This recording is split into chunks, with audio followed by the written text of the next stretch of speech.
cautious pessimist is why when it comes to the rural consumption. This year, monsoon is expected to be very good, which will boost the rural consumption demand. And as the earning increases, the consumption should also increase. But it says why cautious pessimism is a why when it comes to. So they are saying that economy must not only depend on the monsoon and it should consider the other factor as well. Let's read the complete list. 2 quarters ago, the sales growth of the daily grocery and the household products in the village outpaced that in the city for the first time in only 3 years. But what could have been an early indicator of the demand recovery was termed as a blip by the most of the companies. So in the past 2 quarters, the FMCG company has seen a very high growth from the rural sector, which has also surpassed the growth rate when it comes to the urban sector. But the FMCG company are saying this was only a blip, that one time event only. On a 2-year compounded annual growth rate, rural growth is still slightly lagging behind the urban. If you compare the whole 2 years, it is still lagging behind the urban demand. But when we see the changing the recent the green shoot we see in the many of our highly rural focused portfolio, probably also held the whole summer, such as the hair care, low unit price, personal wash, and the laundry product portfolio have also clear positive volume growth, HUL. So, in order to target the rural market, the each FMCG company follow a different strategy as compared to urban, because the people in the rural sector like to prefer a lower spend to in the lower units.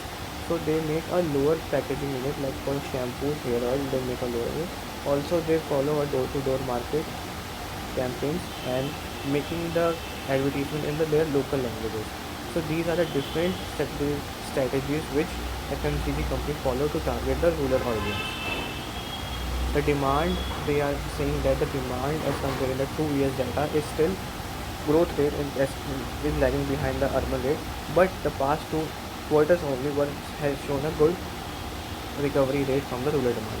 Rural sales by the value, which had become historic, rising twice the rate of the urban area, started declining last year, but was growing lower than in the cities until December quarter.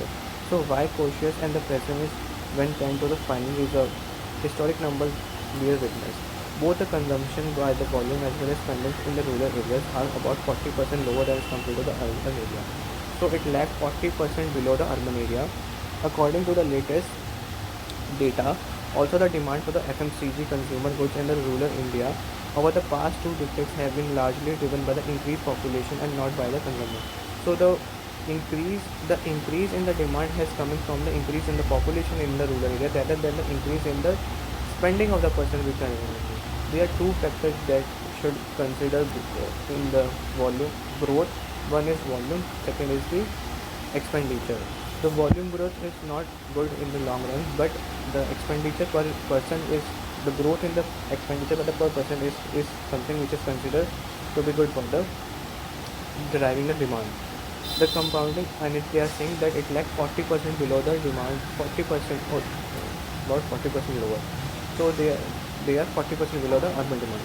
The compounded annual growth rate in the village in the 2012 was only 3%, outpacing the urban rate of the outpacing the urban growth rate of the 2.8%. However, the just 1% was our actual assumption growth rate in the rural, indicating that nearly two-thirds of were driven by the population increase. The average shopping basket size in the slightly declined after the inflation tempered the rural information. So they are saying that if you compare from CAGR of the village demand, it was 3.4%, outpacing the urban growth rate, which is only 2.8%. This, however, 1% consumption growth rate. However, just 1.1 was the actual consumption growth rate, indicating that the nearly two-thirds and two-thirds was coming from the increase in the population size. There is a whole lot of development that has been happened in the rural area.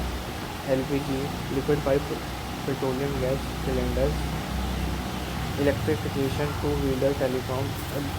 In rural area, it was earlier that people used to cook the food on their stove by burning the wood, but now they have also provided LPG gas cylinder, electrification using the solar panels, two-wheelers like most popular vehicle to ride drive in the rural area is two-wheelers like bikes, and the telecom has also increased. Telecom with the ability to have a smartphone at a very affordable rent and a cheap internet is something which have driven or has increased the fighting for the limited money that rural people have to.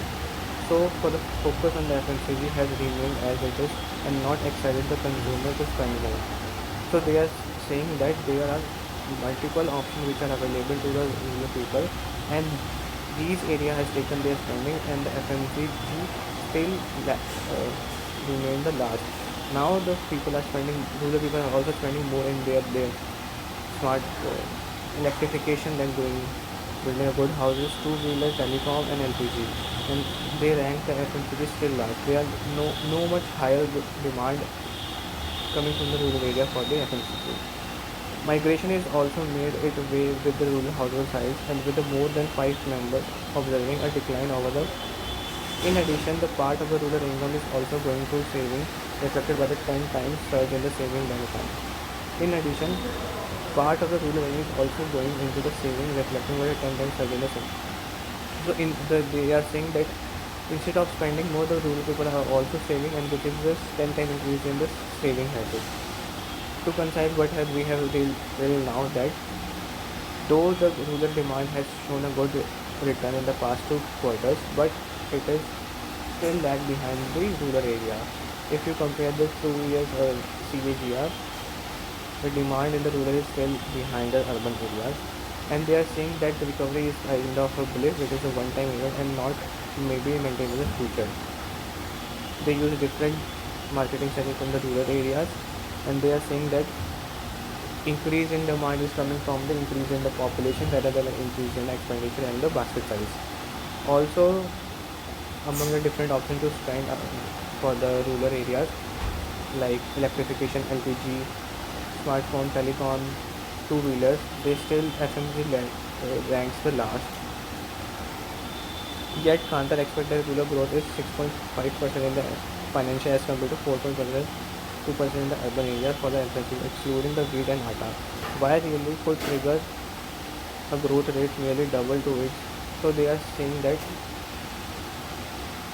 forthcoming year, for the next year, the rural demand is higher than the urban area. Over the past decade, sales branded daily needs goods in the nation of 1.4 billion people have increased the relied on the rural India, which is home for more than 800 million people. So the population of India is 180 crore and around 140 crore, which is home for more than the 800 million people who purchase it largely into the urban. Monsoon is the single biggest factor that can make or break the rural demand recovery. Even the last year villagers were recovering the well, but so are patchy monsoon recovering more momentum. In addition, there has been another reason that they drive rural growth more than the urban in the past few years. Into by changing Parley products, we are nearly 60% of the food in the rural highest in the industry. So yes, also we are expecting the monsoon to be good. This monsoon can make or break the rural demand, and if the monsoon is not good, then demand can be not be recovered. For instance, for crucial event, demonetization goods, GST, COVID, and all had a bad impact on the rural. So all the big events and the economic business driving like COVID, GST introduction of the GST, demonetization, and increase in the inflation had hit the rural demand very badly.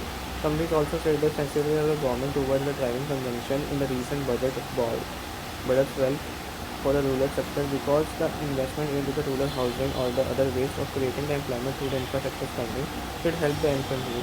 So this year the government has also talked about that creating the employment and helping the rural infrastructure through PM Awas Yojana, as well as other infrastructure projects in like Bihar and the Andhra Pradesh will definitely going to help to build the rural demand for the FMCG as well.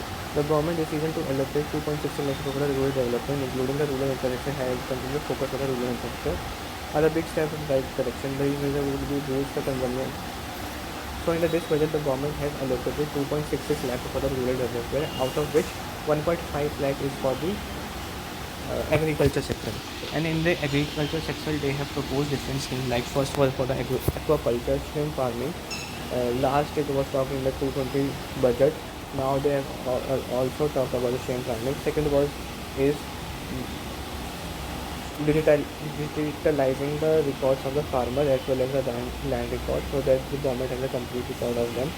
Third was to create a climate, since we are facing a very much very high climatic change year on year, so they want to build a climate resistant seeds so that they can generate a higher yield. And fourth should be like different corporative schemes will be announced for the regularly cooperative societies.